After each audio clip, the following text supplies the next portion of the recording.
예, 성도 여러분 안녕하십니까? 예, 오늘 교과 7과 일곱 나팔 공부하도록 하겠습니다. 기억절은 요한계시록 10장 7절입니다. 일곱째 천사가 소리내는 날 그의 나팔을 불려고 할 때 하나님이 그의 종 선지자들에게 전하신 복음과 같이 하나님의 그 비밀이 이루어지리라. 하나님의 비밀이 이루어집니다. 그러니까 일곱째 나팔이 불려고 할 때, 불기 전이죠. 이 하나님의 비밀은 바로 복음의 주인이신 그리스도이신 것입니다. 그러니까 일곱째 나팔은 거의 끝까지 온 거거든요. 그때 하나님의 비밀이 이루어집니다. 바로 지성소에서 우리의 죄된 모든 품성들을 정리하시고 다 이루고 나오시는 그 그리스도죠. 예. 근데 일곱째 나팔이 불려고 할 때 그것이 이루어집니다. 예. 그 나팔의 의미가 유대인들에게는 여러 가지 의미가 있었지만 매일 듣는 것이 있었습니다. 아침 제사, 저녁 제사, 이번 주 교과 월요일인가요? 예, 거기도 보게 되면 유대인의 성경 주석에 보면 그렇게 그들이 표현하고 있다고 합니다. 근데 그것이 맞습니다. 그러니까 아침과 저녁으로 제사장이 그 제사, 곧 양의 피가, 양의 희생이 하나님께 받아졌음을 확인하고 나팔을 부는 것입니다. 일곱 제사장이. 그래서 여리고도 무너뜨릴 때, 엊그제 설교할 때 그런 말씀 드렸었죠. 여리고성을 무너뜨릴 때도 양각 일곱 나팔이 다 불려질 때 함성을 지르게 돼 있거든요. 그리고 여리고성이 무너지게 돼 있습니다. 레위기서 25장 8절에도 희년을 알릴 때도 마찬가지입니다. 7월 10날 대속제일 날 그 하나님께 드리는 제사, 그 송아지와 염소가 양이 하나님께 완전히 바쳐졌을 때 제사장이 지성소에서 모든 허물과 죄를 다 씻기고 나왔을 때 그 향로를 바닥에 던지게 됩니다. 이번 주 교과 그 일곱 나팔의 그 8장 초반에 보게 되면 그 천사, 여기서 말하는 천사는 그리스도죠. 금항류를 가지고 땅에 던지게 됩니다. 그 금항류 안에는 성도들의 기도와 예수 그리스도의 의가 함께 섞여 있다고 화이트부인은 주석을 하고 있습니다. 그것이 맞습니다. 기도와 찬양 그리고 자백이라고 되어 있거든요. 그것과 그리스도의 흠없는 의가 함께 섞여서 아버지께 받으신 바 되는 것입니다. 그리고 이제 더 이상 중보가 필요 없는 거죠. 왜냐면 우리의 모든 죄가 지성소에서 다 제거가 되기 때문인 것입니다. 의로운 자는 그대로 의롭고 불의한 자는 그대로 불의한 거죠. 그게 하나님의 비밀인 것입니다. 그것이 이루어지는데 그것이 일곱 나팔. 그래서 대제사장이 그 모든 것을 다 마치고 나왔을 때 마지막 일곱 나팔이 불게 되는 것입니다. 그리고 모든 그 이스라엘 백성은 자기 기업과 자기 가족으로 돌아가게 되어 있습니다. 원래 하나님께서 창조하실 때 모습으로 돌아가는 거죠. 죄 없고 흠 없는 곳으로. 그것이 일곱 나팔의 의미인 것입니다. 이번 주 교과가 4개 장을 다루고 있습니다. 우리가 2장, 3장은 7교였죠. 6장은 그 7인이었습니다. 7장은 그 삽입장으로서 그 하나님의 인맞은 자의 수 14만 4천에 대해서 우리가 저번 주 공부했었습니다. 그 다음에 이제 8장부터 11장까지가 오늘 우리가 공부할 일곱 나팔입니다. 사실 짧은 시간 안에 이 4장을 다 공부한다는 것은 쉬운 일은 아닙니다. 그러나 이게 다 연관이 있습니다. 일곱 나팔이.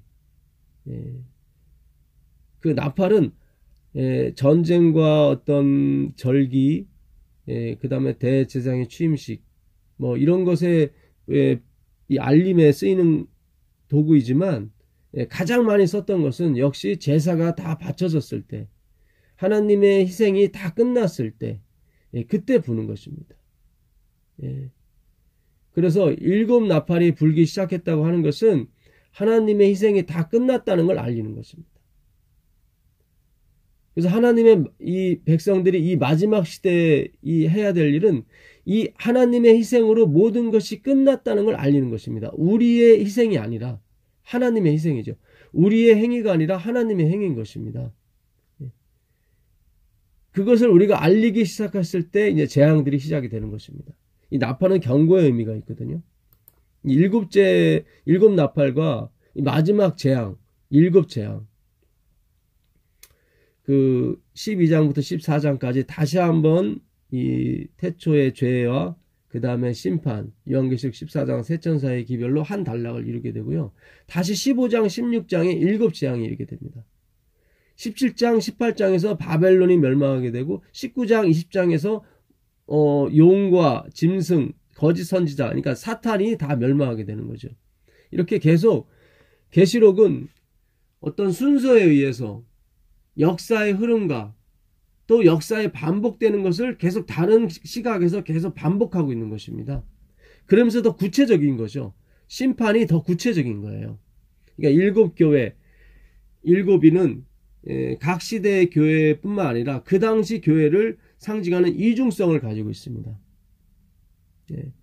그래서 전방위적인 어떤 그 교회에 대해서 예수님 돌아가신 후에 역사와 교회에 대해서 신앙에 대해서 표현하고 다시 일곱 나팔이 부는 것은 그걸 다시 한번 반복하는 동시에 이 마지막에 사는, 그러니까 나팔은 마지막에 부는 거거든요. 그러니까 마지막에 사는 백성들에게 임할 소환란, 그러니까 일곱 재앙이 내리기 전에 그 작은 환란, 이것을 통해서 하나님께서 심판을 예비하시는 거죠. 그래서 이 일곱 나팔은 그런 이중성을 갖고 있습니다. 시대별로의 그러니까 일곱 교회와 같이 에베소 교회, 서머나 교회, 버가모 교회, 두아디라, 사대, 빌라델피아, 라오디게아 이렇게 일곱 교회 나듯이 일곱 나팔로 나눌 수 있는 것이 기존의 해석이었고요. 여기에 더불어서 예언의 이중성. 그러니까 마태복음 24장이 예루살렘의 멸망도 예언했지만 세상 끝의 멸망도 함께 예언하고 있거든요. 이걸 예언의 이중성이라고 얘기하는 것입니다. 그래서 일곱 나팔도 각 시대별로 이렇게 이번 주 교과처럼 종교 암흑 시대라든가 이런 것을 이렇게 빗대어서 말씀하시는 것도 있겠지만 이미 우리가 그것은 다 공부를 했습니다. 근데 앞으로 일어날 일에 대해서 일곱 나팔이 우리에게 이 마지막을 사는 백성에게 주는 경고와 및 하나님의 메시지가 담긴 그 메시지가 뭐냐면 하나님의 희생으로 모든 것이 끝났다.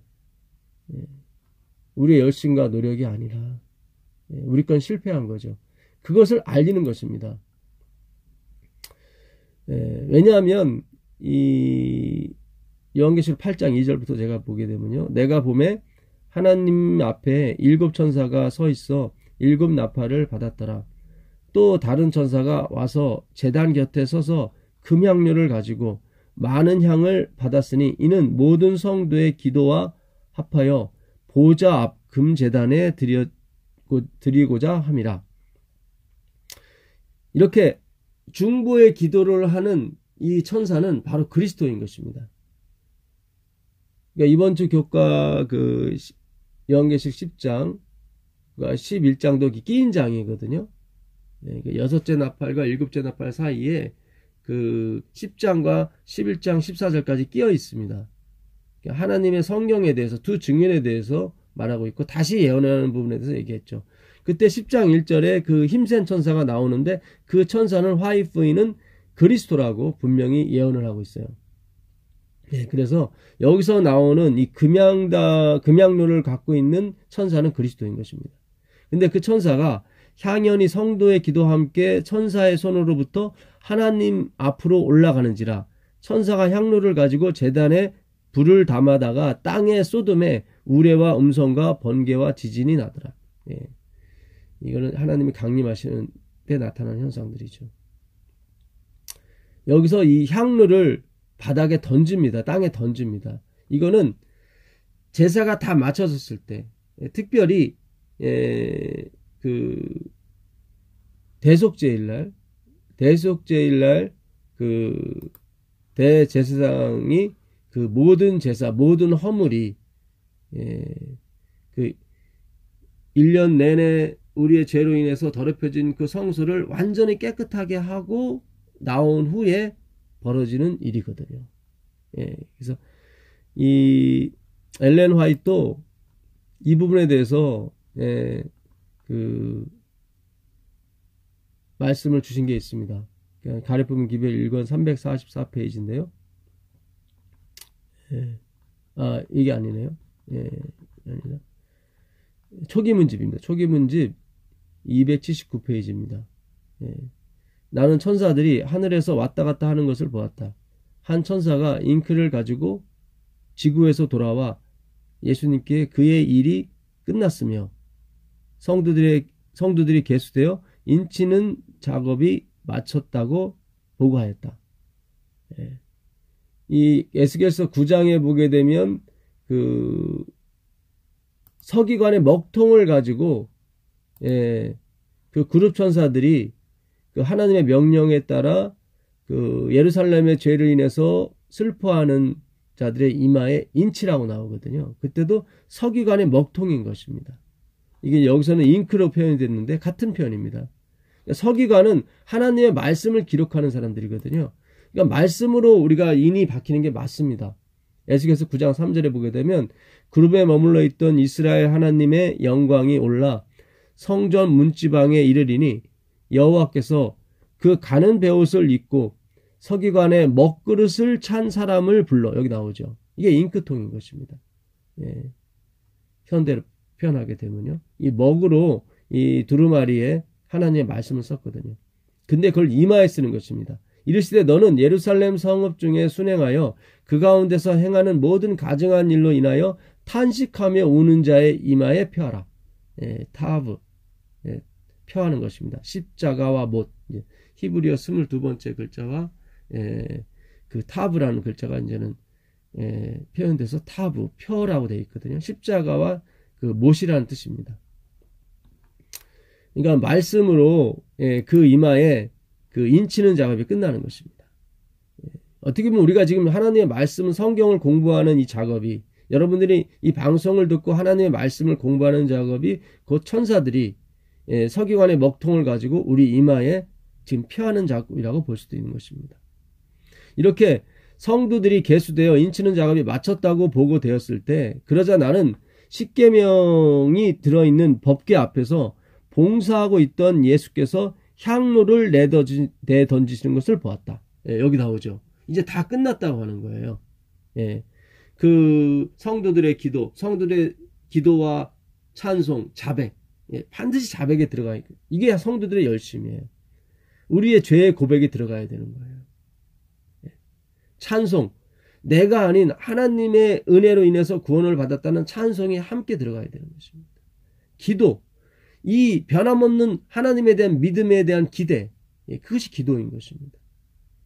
이 세 가지와 예수 그리스도의 흠이 없는 의가 섞여서 하나님께 바쳐지는 것입니다.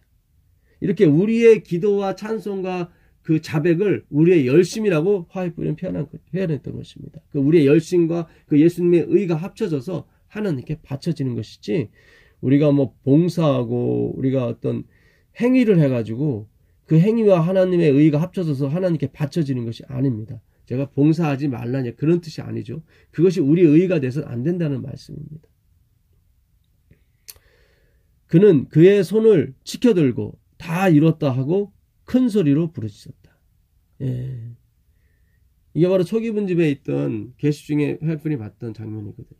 그러니까 그 장면이 지금 요한계시록 8장에 나와 있는 것입니다. 그러면서 뭐가 시작이 되냐면 7 나팔을 가진 7 천사가 나팔 불기를 준비하는 것입니다. 그래서 7 나팔은 이 은혜의 시기와 아주 관계가 많은 것입니다. 첫째 천사가 나팔을 부니 피 섞인 우박과 불이 나와서 땅에 쏟아짐에 땅의 3분의 1이 다 타버리고 수목의 3분의 1도 타버리고 각종 푸른 풀도 타버렸더라. 예. 둘째 천사가 나팔을 부니 불붙는 큰 산 같은 것이 바다에 던짐에 바다의 3분의 1이 피가 되고 바다 가운데 생명 가진 피조물들의 3분의 1이 죽고 배들의 3분의 1이 깨어지더라. 예, 이제 셋째 나팔을 보게 되면 이제 그 다음에 바다가 아니라 물이 되는 거죠. 예. 이 순서로 7 재앙도 똑같이 갑니다. 그러니까 7 나팔은 7 재앙은 이제 마지막 재앙이죠. 예, 은혜의 시가 완전히 끝난 다음에 내리는 재앙이고요. 7 나팔은 어떻게 보게 되면 은혜의 시기 가운데에 있는 현상인 것입니다. 예. 엘렌 G. 화이트인도 그 마지막 날의 사건들에 보게 되면 24페이지요. 예, 수천 척의 배들이 바닷속에 들어간다고 그랬거든요. 예, 그러니까 둘째 천사가 나팔을 불 때 불붙는 산이 바다에 던진다는 것은 이건 큰 해일과 지진 외에는 이런 일이 없습니다. 화산 폭발. 그러니까 오늘날 같이 GPS가 발달된 상태에서 이 수천 척의 배들이 한꺼번에 바다에 들어갈 일은 이 쓰나미 외에는 없습니다. 갑자기 나온 지진과 화산 폭발이죠. 지금 그런 징조들이 많이 보이고 있습니다. 사실은. 불붙는 큰 산 같은 것이 바다에 던져지는 거죠. 근데 바다가 완전히 망가지진 않습니다. 근데 7장에서는 둘째가 그 대접을 바다에 쏟음에, 이 대접은 이제 말씀이라고 전에 말씀드렸었죠. 성수에는 대접이 큰 대접이 하나가 있는데 그것이 떡상인 것입니다. 작은 대접이 그 7초 때 등장이고요. 다 말씀을 상징하는 거죠. 그 말씀이 구원 얻는 우리에게는 구원이 되지만 멸망받는 자들에게는 심판이 되는 것입니다. 그 바다에 던짐에 바다가 곧 죽은 자의 피같이 되니 바다 가운데 모든 생물이 죽더라. 그러니까 은혜의 시가 끝난 다음에 7 재앙은 모든 것이 죽어요. 근데 7 나팔은 아직 은혜 가운데 있기 때문에 3분의 1만 그것이 피가 되는 것입니다. 예. 근데 문제는 이제 첫 번째 나팔이죠. 예. 첫 번째 나팔이 이제 피 섞인 우박과 불이 나와서 땅에 쏟아진다고 나오거든요. 예. 이 구약에서 이 우박과 이 불은 기근과 전염병을 상징하고 있습니다. 예. 그 출애굽기 9장 23절에 가보게 되면 그 7번째 그 재앙이 그 애굽에 내리거든요. 모세가 하늘을 향하여 지팡이를 들매 여호와께서 내성과 우박을 보내시고 불을 내려 땅에 달리게 하시리라. 여호와께서 우박을 애굽 땅에 내리심에 우박이 내림과 불덩이가 우박에 섞여 내림이 심히 맹렬하니 애굽 전국에 그 개국 이래로 그 같은 것이 없던 것이라. 우박이 애굽 온 땅에 사람과 짐승을 물어나고 무릇 밭에 있는 것들을 쳤으며 우박이 또 밭의 모든 채소를 치고 들의 모든 나무를 꺾었으되 이스라엘 자손이 거한 고센 땅에는 우박이 없었더라. 이 마지막도 마찬가지일 것입니다. 이 기근과 전염병이 하나님의 백성들에게는 침범치 못할 거예요. 이번 교과에 여기에는 이제 피 섞인 우박이라고 하는데 피는 바로 그리스도의 피를 말하거든요. 그러니까 애굽에 떨어졌던 것은 아주 심했는데 이거는 그렇게 심한 것 같지는 않습니다. 자비가 섞였다는 얘기죠. 요한일서 5장 6절 7절에 보게 되면 예수님이 물로만 임하신 게 아니라 피로 임하셨다고 그랬거든요. 그러니까 예수님의 십자가의 보혈을 의미하는 것입니다. 에스겔서 5장에 가보시면 더 확실하게 이 불과 이 불이 기근과 전염병을 의미한다는 걸 알 수 있습니다. 아까 애굽에도 우박이 내려서 불이 내려서 결국 밭에 짐승과 모든 것을 다 쓸어버리거든요. 요즘도 광우병이라든가 그 다른 전염병, 소의 전염병으로 인해서 많이 도축되고 있지 않습니까? 구제역이라고 그러죠. 이제 더 창궐해질 것입니다. 에스겔서 5장 1절에 보게 되면 인자야 너는 날카로운 칼을 취하여 삭도를 삼아 내 머리털과 수염을 깎아서 저울에 달아 나누었다가, 그러니까 머리털과 수염을 자른 다음에 그것을 잘 저울에 달아 갖고 있다가 그 성읍을 에워싸는 날이 차거든 너는 터럭 3분의 1은 성읍 안에서 불사르고, 그러니까 머리카락의 3분의 1은 성 안에서 불사르고 3분의 1은 가지고 성읍 사방에서 칼로 치고, 전쟁을 의미하겠죠. 또 3분의 1은 바람에 흩으라. 내가 그 뒤를 따라 칼을 빼리라. 그러니까 머리카락 3분의 1은 성 안에서 태우고 불로 태우고 그 다음에 칼로 치고 나머지는 바람에 흩으라고 나오거든요. 이건 주석을 그 12절에 에스겔이 그대로 하게 되어 있습니다. 12절에 보시면 5장 12절에 너희 가운데서 3분의 1은 온역으로 죽으며 기근으로 멸망할 것이며, 아까 3분의 1은 성읍 안에서 불로 태우라고 그랬거든요. 그 불이 뭘 의미했습니까? 온역, 전염병과 기근이었습니다. 3분의 1은 너희 사방에서 칼에 엎드려 줄 것이며 3분의 1은 내가 사방에 흩고 또 그 뒤를 따라 칼을 빼리라. 예루살렘의 멸망을 의미하는 거죠. 그 멸망의 오전에 뭐가 왔습니까? 기근과 온역이 왔던 것입니다. 이것이 바로 첫 번째 나팔인 거예요. 그러니까 아직까지 이 첫 번째 나팔이 불려지지 않았습니다. 이제 시작인 것입니다. 곧 어마어마한 기근과 전염병이 창궐하게 될 것입니다. 그 요엘서로도 가보게 되면 요엘서에도 그런 말씀이 있어요. 요엘서 2장을 가보시면 2장 23절입니다. 내가 이른 비와 늦은 비를 내리겠다고 주님께서 말씀하시거든요. 그 요엘서 그 2장 전체가 그 불이, 심판의 불이 이스라엘을 따라오는 그런 장면입니다. 기근이죠. 1절부터 보시면 시온에서 나팔을 불며, 여기 나팔이 나오죠. 시온에서 나팔을 불며 나의 거룩한 산에서 경고의 소리를 질러 이 땅 주민들로 다 떨게 할지니 이는 여호와의 날이 이르게 됨이니라. 나팔은 여호와의 날이라고 그랬죠. 제가 여호와께서 모든 것을 다 마치셨다는 것을 부는 거예요. 그러니까 우리가 우리의 행위가 들어가지 않은, 우리의 어떤 정성과 우리의 그것이 하나님의 의에 포함되지 않은 온전히 하나님의 정성과 하나님의 열심만이 이룬 의를 100% 우리가 주장하게 될 때 우리가 이 첫 번째 나팔을 불게 되는 것입니다. 그게 여호와의 날이에요. 여호와의 날이 이르게 됨이라. 이제 임박하였으니 곧 어둡고 캄캄한 날이요 짙은 구름이 덮인 날이라. 새벽빛이 산 꼭대기에 덮인 것 같으니 이는 많고 강한 백성이 이르렀습니다. 이와 같은 것이 옛날에도 없었고 이후에도 대대에 없으리로다. 엄청난 기근이 오는 거예요. 불이 그들의 앞을 사르며 불꽃이 그들의 뒤를 태우니 그들의 예전의 땅은 에덴 동산 같았으나 그들의 나중의 땅은 황폐한 들 같으니 그것을 피할 자가 없도다.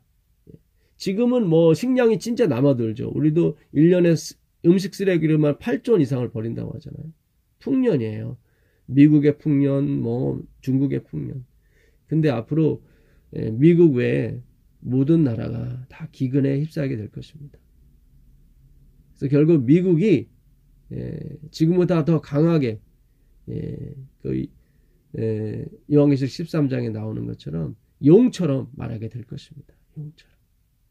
자기들의 말을 듣지 않으면 매매를 하지 못하게 할 거예요. 일요일에는 반드시 교회로 나가라고 그들이 일요일 협령을 내리게 될 것입니다. 캐톨릭과 연합을 해서요. 그것의 전조가 되는 것이 바로 첫 번째 나팔이고 그것이 기근인 것입니다. 창세기 그 47장 19절에 보게 되면 요셉에게 그 기근에 시달리는 그 백성들이 와서 그 자존심이 강한 애굽 사람들이 와서 종이 되겠다고, 자발적으로 종이 되겠다고 식량을 달라고 애걸을 하는 장면이 나오거든요. 자발적으로 나오는 것입니다. 어거지로 되는 것이 아니라 자발적으로 일요일에 교회 가는 거예요. 자발적으로 태양신을 숨기는 날에 하나님을 섬기겠다고 나가는 것입니다. 일요일 협령이거든요. 어거지로 되는 게 아니에요. 그러나 오늘 애굽의 땅에 그 우박과 불이 내렸지만 그 고센 땅에 하나님의 말씀이 있는 곳에 내리지 않았거든요. 하나님께서 보호하시겠다는 강력한 의지인 것입니다. 엘렌 화이트는 그래요. 마지막 날에 사탄이 모든 세상의 백성들에게 환난을 줄 것인데 하나님의 백성은 그 환난을 충분히 이겨나갈 것이다. 왜냐하면 그들 자신에게 능력이 있는 것이 아니라 하나님이 능력 있는 천사들을 보내서 그들을 보호하시기 때문이다. 이렇게 돼 있어요. 그게 맞는 거예요. 우리가 우리 자신의 힘을 기르는 게 아니라 온전히 우리는 나띵이 되어서 그분께 온전히 의지하는 삶을 살게 되는 것입니다. 그래서 그분이 우리를 강하게 하시는 것이 아니라 강한 천사를 보내셔서 약한 우리를 보호하시는 거예요. 그렇게 가셔야 돼요. 그게 엘렌 화이트의 글의 초점인 것입니다. 근데 우리는 잘못 이것을 공부를 해가지고 나 자신을 자꾸 네피립 후손이 되게 만들려고 너무나도 애를 썼었거든요. 그거는 세상의 힘을 쫓아가는 것입니다. 그런 것이 아닙니다. 그래서 결국 그 요엘서 그 2장 그 23절을 보시게 되면 그 여호와의 날 캄캄하고 어둡던 날이 지나가고 이제는 이른비 늦은비 시기가 옵니다. 시온의 자녀들아 23절입니다. 너희는 너희 하나님 여호와로 말미암아 기뻐하며 즐거워할지어다. 그가 너희를 위하여 비를 내리시되 이른 비를 너희에게 적당하게 주시리니 이른 비와 늦은 비가 예전과 같을 것이라. 여기 나오죠. 이른 비와 늦은 비를 예전과 같이 주실 것이다. 큰 가뭄이 있은 후에요. 마당에는 밀이 가득하고 독에는 새 포도주와 기름이 넘치리로다. 내가 전에 너희에게 보낸 큰 군대, 여기 나오죠. 그 불이었죠, 불. 곡식을 다 갉아먹는 황충과 같은 불이었습니다. 그 첫 번째 나팔이 불어서 하늘에서 불이 내렸죠. 불과 우박이 내려서 짐승과 밭에 있는 모든 곡식과 채소들을 다 망가뜨렸습니다. 그 너에게 보낸 큰 군대 곧 메뚜기와 느치와 황충과 팥종이, 이거는 다 메뚜기 종류인데 계절별로 이름이 틀리죠. 그러니까 사계절 내내 기근이 넘쳐나는 것입니다. 팥종이가 먹은 횟수대로 너희에게 갚아주리니 너희는 먹되 풍족히 먹고 너희에게 놀라운 일을 행하신 너희 하나님 여호와의 이름을 찬송할 것이라. 여호와의 이름은 말씀이라고 그랬죠. 결국 말씀이 있는 사람들에게 이 곡식이 내려지게 되는 것입니다. 우리가 곡식의 주인이 된다는 얘기가 아니라 하나님의 말씀이 있는 곳에 결국 곡식이 내려지게 되어 있습니다. 근데 이렇게 다시 풍년이 오게 됩니다. 엄청난 기근이 온 다음에 풍년이 오고 그 다음에 성령 28절에 그 후에 성령이 내 남종과 여종에게 내리게 되어 있습니다. 그 후에 내가 내 영을 만민에게 부어주리니 너희 자녀들이 장래일을 말할 것이며 너희 늙은이는 꿈을 꾸고 너희 젊은이는 이상을 볼 것이며 그때 내가 또 내 영을 남종과 여종에게 부어줄 것이며 내가 이적을 하늘과 땅에 베풀리라. 여호와의 크고 두려운 날이 이르기 전에 해가 어두워지고 달이 핏빛같이 되려니와 누구든지 여호와의 이름을 부르는 자는 구원을 얻으리니 이는 나 여호와의 말대로 시온산과 예루살렘에서 피할 자가 있을 것이며 남은 자 중에 나 여호와의 부름을 받을 자가 있을 것입니다. 남은 자가 있는 거예요. 이 남은 자는 뭐예요? 여호와의 이름, 그 말씀을 부르는 자입니다. 말씀을 부르는 자. 엘렌 화이트는 이 마지막 때 흔들림의 시기가 온다고 그랬는데 한쪽은 광적인 신앙을 한대요. 막 이적을 보고 막 이거다 그래갖고 막 광적인 신앙을 하게 되고 한쪽은 나는 부유하여 부족한 것이 없다고 하나님께 구하지 않는, 갈급하지 않은 인생이에요. 결국 끝까지 남은 자는 누구냐면 하나님의 말씀을 그 마음밭에 새겼던, 연구했던 사람들, 조용했던 사람들이죠. 그러나 조용하지 않으면서 열심히 공부했던 그 사람들이 결국 마지막 이 사업을 마무리한다고 말씀하고 계신 것입니다. 너무 광적으로 나서는 것도 아니고 그렇다고 나는 부자라 부유한 것이 없다고는 그런 것도 아닌 것입니다. 그래서 하나님께서 사람이 떡으로만 사는 것이 아니요 하나님의 입에서 나오는 모든 말씀으로 산다고 말씀하셨어요. 이 첫 번째 나팔부터 이제 6번째 나팔이 불다가 이제 그게 9장으로 넘어가죠. 그 다음에 9장에 5번 천사가 나오고요. 그때 저번에도 제가 말씀드렸다시피 황충이 무저강에서 나옵니다. 그러니까 첫 번째 나팔이 불게 되면은 하늘에서 불과 우박이 떨어져서 세상이 다 전염병과 기근으로 다는 아니고 3분의 1만 그렇습니다. 그리고 두 번째 나팔이 불게 되면 바다가 침을 당하죠. 그래서 불 붙는 산이 바다에 떨어진다는 것은 이제 결국 화산이 폭발해서 쓰나미가 난다는 얘기고. 그래서 수천 척의 배가 결국 바닷속에 잠기게 됩니다. 세 번째 나팔이 불게 되면 이번에는 하늘에서 큰 별이 떨어지게 되죠. 그게 7재앙에서 세 번째 재앙에 나와요. 그러니까는 물을 다스리는 천사가 있다고 그래요. 큰 별은 물을 다스리는 천사예요. 그것이 순숙이 돼갖고 순숙이 돼서 결국 물을 못 먹게 합니다. 그 다음에 네 번째 나팔은 해, 달, 별에 이제는 침을 당해서 빛을 잃게 되죠. 계속 우리나라의 공기가 오염이 돼서 날이 흐려지는 것처럼 해가 빛을 잃는 거죠. 그래서 이거 세 번째, 그 다음에 네 번째, 그 다음에 5번째가 이 나팔이 불게 되면 황충이 연기 가운데로부터 땅 위에 나오매 그들이 땅에 있는 전갈의 권세와 같은 권세를 받았더라. 결국 쏘는 거죠. 독종인 것입니다. 5번째. 이게 7재앙의 그 5째 재앙에도 똑같이 쏘는 독종이 나오게 되어 있습니다. 그때는 다 죽죠. 7재앙으로. 근데 여기는 3분의 1만 그렇습니다. 입맞지 않은 사람은 건드리지 말라고 그러거든요. 그들에게 이르시되 땅의 풀이나 푸른 것이나 각종 수목은 해하지 말고 오직 이마에 하나님의 인침을 받지 아니한 사람들만 해하라. 나오죠. 그래서 그들이 5달 동안 이 해를 받게 됩니다. 그 날에는 사람들이 죽기를 구하여도 죽지 못하고 죽고 싶으나 죽음이 그들을 피하리로다. 그것이 5번째 나팔이고요. 그 다음에 6번째 나팔은 유브라데에 매여있던, 우리가 저번에 공부했었죠.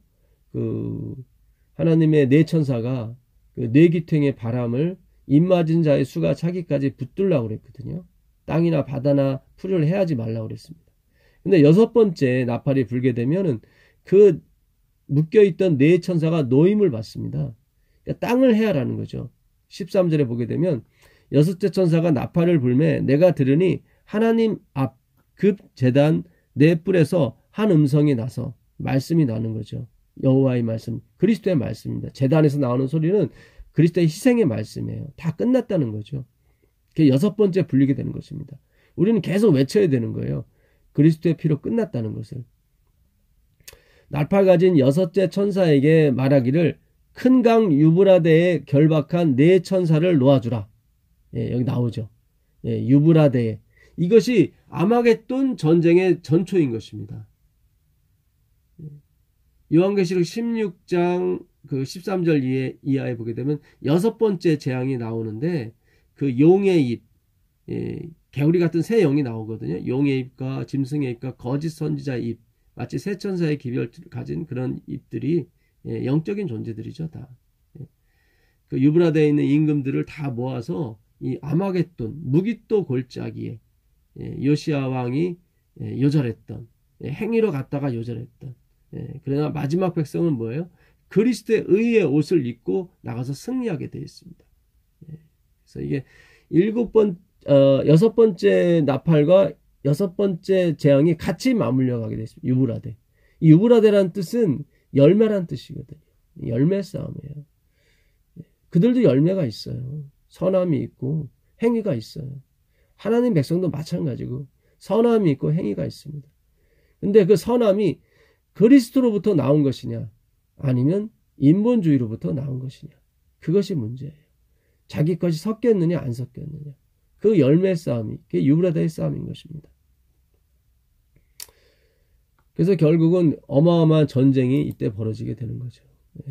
이렇게 8장 9장이 여섯째 나팔까지 해서 맞춰지게 되고, 그 다음에 삽입장이 나오게 된다.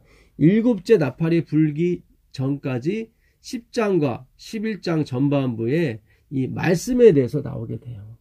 그게 10장 1절에 내가 또 보니 힘센 다른 천사가 구름을 입고 하늘에서 내려오는데 그 머리 위에 무지개가 있고 그 얼굴은 해 같고 그 발은 불기둥 같더라. 이거는 그리스도를 상징한다고 화이프니 그래요.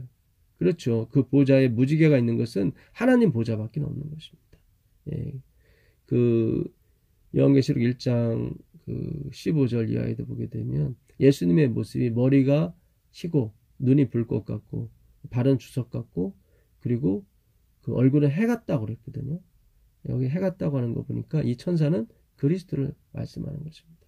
예, 그러니까 아까 그 8장 4절에 나오는 그 금제단 앞에 있던 그 금향료를 갖고 있던 천사도 그리스도인 것입니다.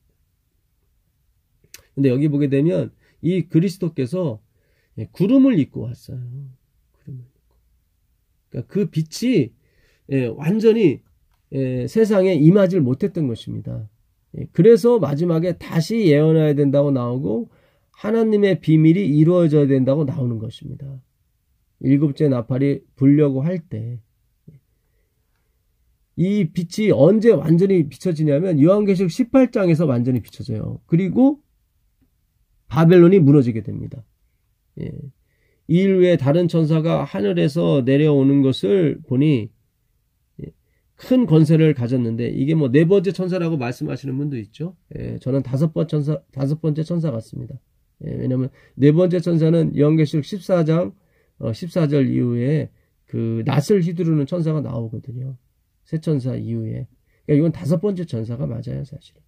다섯 번째 천사가 그의 영광으로 땅이 환하여지며 힘찬 음성으로 외치되 무너졌도다 무너졌도다 큰 성 바벨론이여 귀신의 처소와 각종 더러운 영이 모이는 곳과 각종 더러운 가증한 새들이 모이는 곳이 되었도다.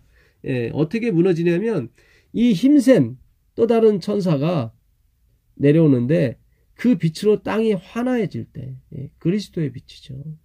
그래서 오늘 우리가 이 예수님에 대해서 연구를 하는 것입니다. 이 말씀에 대해서 연구하는 거예요. 이거는 바벨론을 무너뜨리는 거예요. 일월 협령이 무너뜨리는 것이 아니라 이 말씀, 제대로 된 하나님의 말씀 연구가 바벨론을 무너뜨리는 것입니다. 그리고 이제 10장에서 이렇게 그 빛이 구름에 휩싸여서 다시 예언해야 된다는 말씀이 나오게 되는 거예요. 그리고 11장에 두 증인이 나오게 되어 있습니다. 11장에. 또 내게 지팡이 같은 갈대를 주며 말하기를 일어나서 하나님의 성전과 제단과 그 안에서 경배하는 자들을 측량하라. 이 측량이라는 말을 전에 제가 한번 말씀드렸었죠. 측량. 이 헤아리는 것은 이 헬라어로 이 메트로라고 그러는데 이거는 어떤 기준으로 측량하느냐 그게 중요한 것입니다. 그러니까 하나님의 백성을 측량해야 됩니다.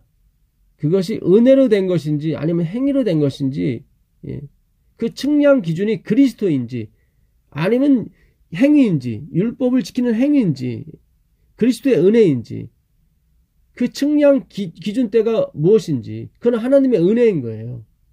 이것이 은혜로 된 것인지 무엇인지 모든 제단과 그 안에서 경배하는 자들을 측량하는 거예요. 성전 바깥마당은 측량하지 말라. 왜요? 그것은 42달 1260일 538년부터 1798년 프랑스 대혁명 마지막에 피우스 6세가 나폴레옹에 의해서 죽임을 당한 그때 이방인들에게 맡겨진 거거든요. 이 박간 마당은. 그 이방인들은 뭐야? 알미니안주의 캐톨릭이었죠. 하나님의 의에 자기의 의를 섞은 그 거룩한 성을 42달 동안 1260일이죠.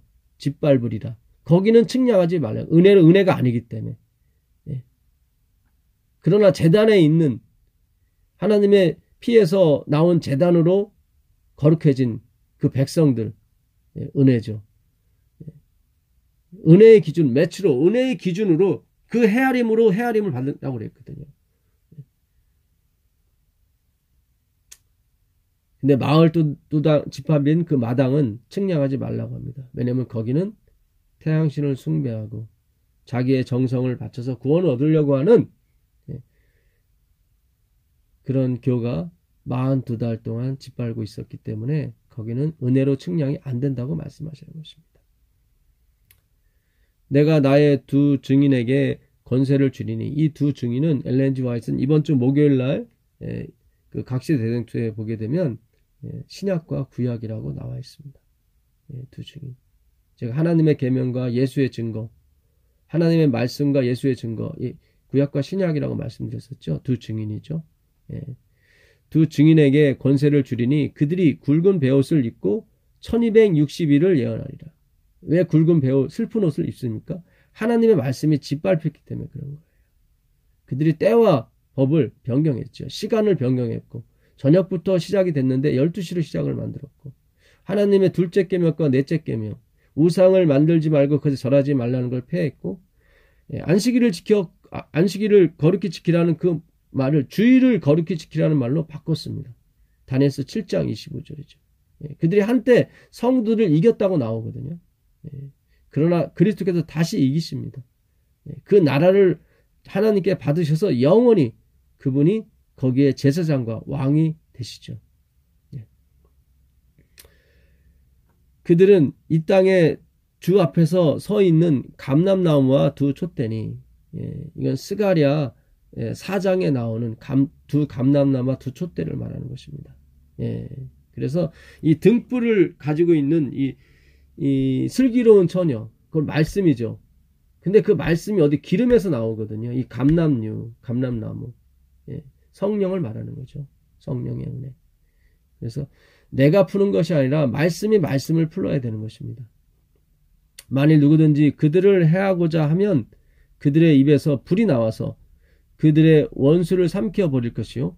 누구든지 그들을 해하고자 하면 반드시 그와 같이 죽임을 당하리라. 이 하나님의 말씀을 연구하지 않게 되면 결국 다 멸망하게 되는 것입니다. 그리고 하나님의 말씀을 연구하는 것을 방해하거나 거부하게 되면 그 또한 멸망당하게 되는 것입니다. 실제로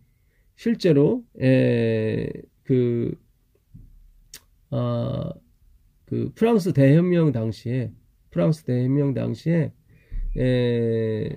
하나님께서 그 프랑스 의회가 1893년이죠. 1893년에 이 성경을 폐했습니다. 성경을 불온소적으로 해가지고 성경을 읽지 못하게 하고 다 불에 태웠죠. 그 뒤로 프랑스는 완전 암흑에 휩싸이게 되었습니다. 그게 요한계시록 11장에 나오게 되죠. 그들은 엄청 기뻐했었죠. 날뛰었었고. 그러나 범죄의 도시가 되었고 캄캄한 우울증의 도시가 되었습니다. 그래서 할 수 없이 프랑스 의회가 1896년 3년 반 만에, 여기 3일 반이라고 나오는데요. 3년 반 만에 그들이 다시 성경을 읽어도 되고 발행해도 된다고 얘기를 하게 됩니다. 그게 요한계시록 11장에 나오는 말씀인데, 그들이 그 증언을 마칠 때에 무조갱으로부터 올라오는 짐승이 그들과 더불어 전쟁을 일으켜 그들을 이기고 그들을 죽일 터인즉. 이게 바로 엘렌 화이트는 각시 대쟁투에 보게 되면 1893년에 프랑스 의회가 성경을 폐한 거, 그걸 얘기하는 것입니다.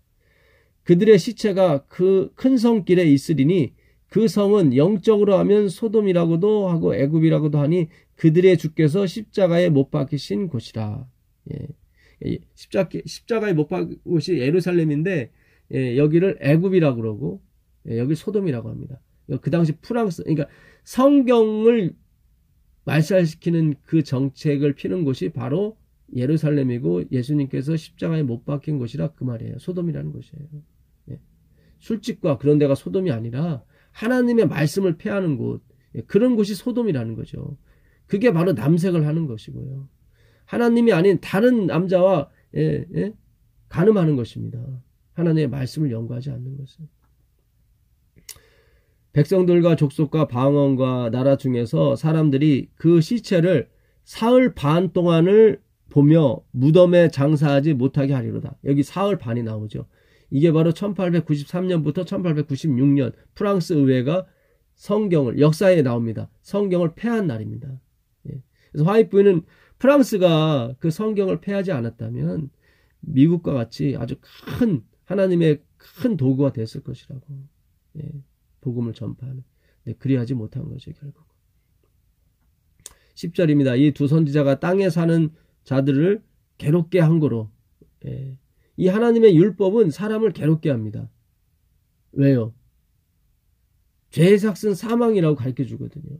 이 율법을 다 지키라고 하거든요. 지키지 못한 자는 다 죄인인 것입니다. 다 나땡인 거예요. 그 괴로움이 예수님을 찾게 만들거든요. 너무 좋은 거죠, 사실은. 근데 그들은 그 괴로움이 싫은 거예요. 이 믿음으로 말미암아 의의 기별을 받기를 싫어해요, 사람들이. 왜요? 자기가 쌓아놓은 걸 다 버려야 되니까, 나땡이 돼야 되니까.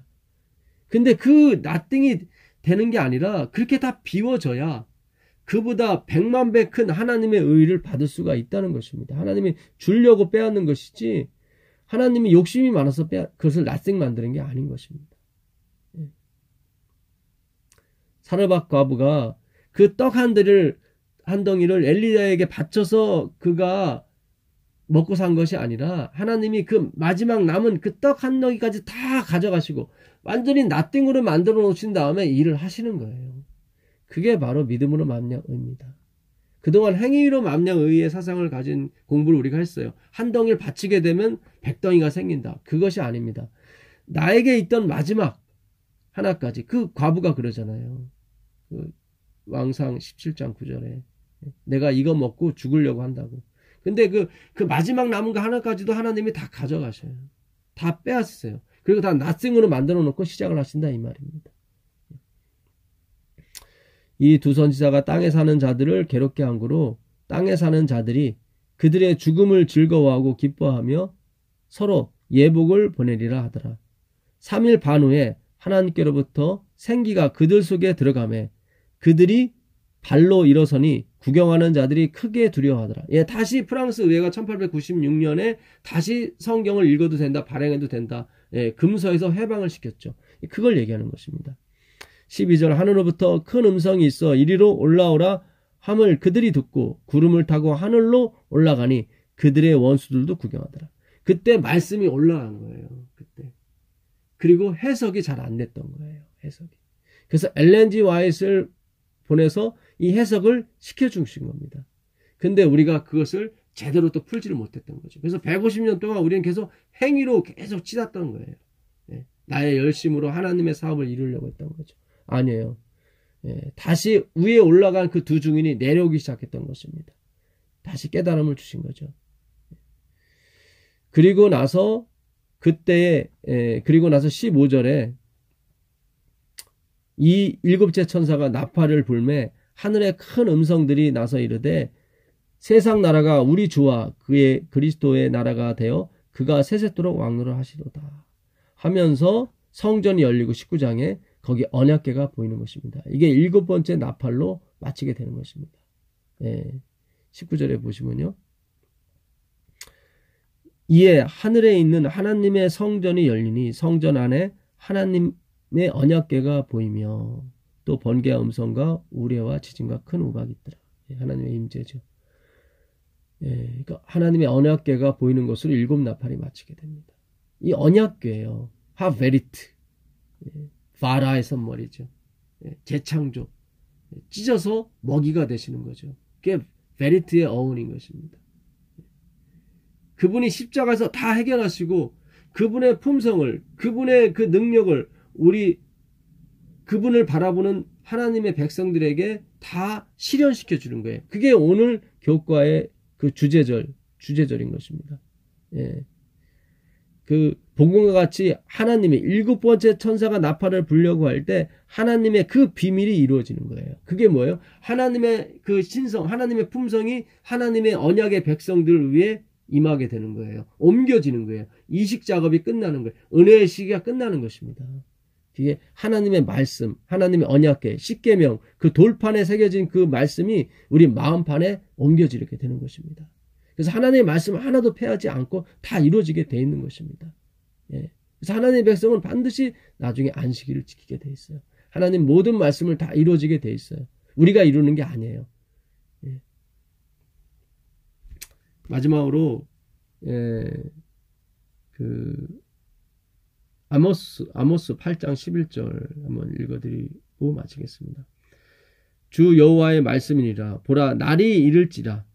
내가 기근을 땅에 보내리니 양식이 없어 주림이 아니며 물이 없어 가람이 아니요 여호와의 말씀을 듣지 못한 기갈이라. 사람이 이 바다에서 저 바다까지 북쪽에서 동쪽까지 비틀거리며 여호와의 말씀을 구하려고 돌아다녀도 얻지 못하리니 그날의 아름다운 처녀와 젊은 남자가 다 갈아여 쓰러지리라. 하나님은 분명히 말씀하셨어요. 사람이 떡으로만 사는 것이 아니라 하나님의 입에서 나오는 말씀으로 다 산다고 말씀하셨습니다. 이 엄청난 기근, 첫 번째 나팔이 불어서 불과 우박이 땅에 떨어짐으로 말미암아 땅의 3분의 1이 타서 없어지고 수목의 3분의 1이 타서 없어집니다. 그 일이 있기 전에 무슨 기근이 오냐면 말씀의 기근이 먼저 와요. 말씀의 기근. 지금도 사방에서 이 말씀이 없다고 이 가람에 부르짖는 백성이 많이 있는 것입니다. 왜냐하면 이 모든 말씀은 그리스도께 그분의 희생과 그분의 봉사에 초점을 맞춰줘야 되는데 그러지를 못하고 오늘날 대부분의 교회가 인본주의 사상에 그 율법주의 유대주의 사상을 버리지 못하고 인간에게 초점을 맞추고 성경을 보기 때문에 모든 것이 말씀으로 끝나지 않고 예화로 끝나요. 다. 그렇기 때문에 그 말씀에 힘이 없는 것입니다. 그 가람을 채우지를 못하는 거예요. 오늘날 하나님의 목회를 하시는 분들과 하나님의 백성들은 주님께 돌아와야 됩니다. 그래서 이 모든 성경이 그리스도를 가리키고 있으며 그분만이 우리의 모든 문제를 푸는 열쇠인 것을 우리가 고백해야 되는 것입니다. 우리 지혜와 우리의 성공이 하나님께 영광을 돌리는 것이 아닌 것입니다. 하나님은 반드시 미련한 자를 택하십니다. 지혜 있는 자를 택하지 않으십니다. 성공한 자를 택하지 않으십니다. 그렇게 되면 하나님의 성공이 100% 드러나지 않기 때문인 것입니다.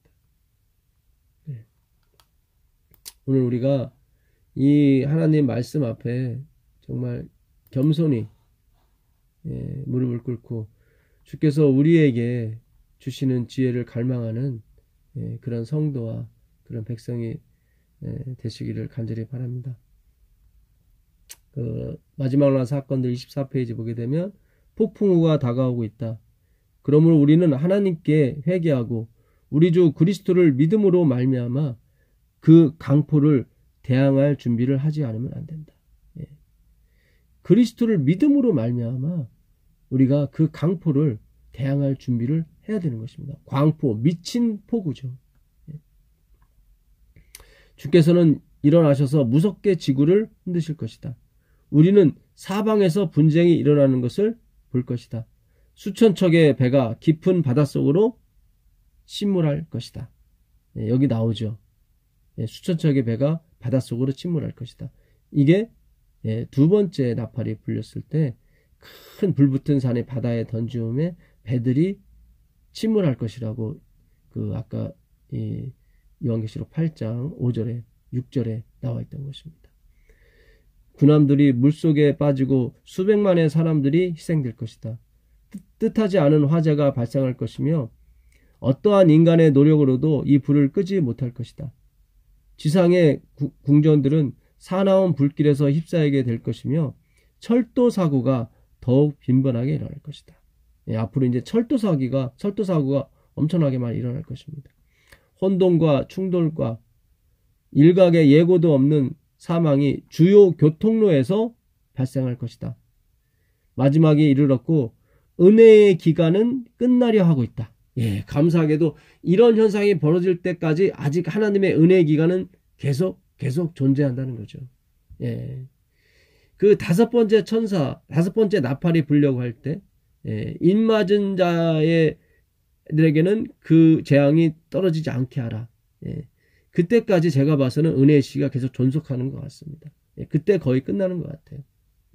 결국 유브라데 네 귀퉁에 바람을 놓으라고 할 때 여섯 번째 나팔, 요한계시록 9장 15절 이하죠. 그때 은혜의 시기가 끝나는 것 같습니다. 그러니까 황충이 나와서 무저갱이 나와서 죽고 싶어도 죽지 못하는 그런 괴로움을 주는 때가 있거든요. 그때 끝나는 것 같아요. 그때 입맞지 않은 자들에게만 그 황충이 가라고 하거든요. 그리고 유브라데의 네 귀퉁 바람이 놓이게 되는 것입니다. 엄청난 전쟁이 벌어지는 거죠. 우리는 찾을 만할 때 하나님을 찾고 가까이 계실 때 그분께 부르짖자. 1890년 엘렌 화이트 1888년 미네아폴리스에서 믿음으로 말미암아 의의 기별을 전하고 그 2년 동안 전미 대륙을 존스와 와그너 두 목사를 데리고 부흥 집회를 했었거든요. 그때 쓴 글인 것입니다. 믿음으로 말미암아 의가 가득 차게 되니까 주님이 곧 오실 것 같은 느낌이 화이트 마음에 들었던 거죠. 그러나 감사하게도 그때 오시지 않고 이제 곧 오시게 돼서 우리를 구원하실 것입니다. 끝까지 하나님의 남은 백성 하나까지 찾으실 때까지 주님은 기다리시고 이 말씀을 전하실 것이라 믿습니다. 축복이 있기를 빕니다. 하늘에 계신 아버지 하나님 감사합니다. 오늘도 이 엄청난 요한계시록을 우리에게 말씀하여 주셔서 감사합니다. 계시록을 볼 수 있는 눈을 주셔서 감사합니다. 주님, 우리가 정말 주님께만 초점을 맞추고 살 수 있도록 주의 말씀만 우리 마음판에 새길 수 있도록 주님 도와주시옵소서. 예수님의 이름으로 기도합니다.